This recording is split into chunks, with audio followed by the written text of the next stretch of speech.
سلامونه ملګرو، ستاسو ورور یا زحمت ستار ما په دې خبره کلکه یقین او عقیده لرم چې وتعز من تشاء او وتذل من تشاء.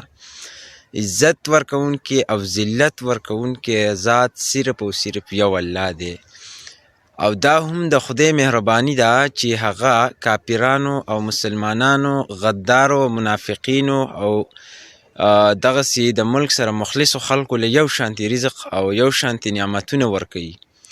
ګنې په ټوله دنیا کې په خصوصي توګه زموږ په خوږ وطن پاکستان کې هم دوه قسمه خلک شته، یو مخلص وطن او یو غداران وطن.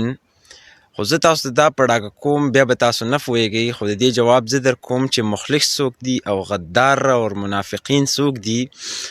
نو مخلص خو یو مثال در کوم چې هغه واضحه او کنفرم چې کوم دی عمران خان دی، چا چې یو جیتا جاگتا نسل هم تیار کړی، د ملک په سوچ، د ملک په ترقۍ باندې پخته یقین او ایمان لري، او په دغه عزم کې هغه د جیل په تورې تیارو کې دی. خو بل اړخ ته غداران وطن که زه تاسو ته ووایم نو واضحه او یو کنفرم مثال، زنده مثال د هغې پیډیم دی چې هغوی دغه شان سوچ لري او د خپلو مفاداتو او د خانداني سیاست نه غیر چاپېره تابعیږي. نو دا د خدای مهرباني ده چې دغې خلکو ته هم رزق ورکوي، اسپیشلی په پاکستان کې.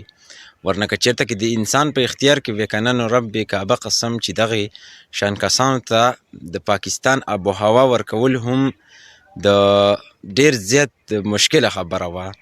نو خپل رای اظهار ضرور وکړئ، د دغې خلقو په حوالې سره څه وایئ، او د دغې نعمت یا د صادق امین انسان عمران خان په حوالې سره یو ښایسته جمله په کمنټس کې ضرور منشن کړئ. څونه ضلالت دې خلقو له خدای پاک ورکړی دی، تاسو په خپله ولیدو که نه.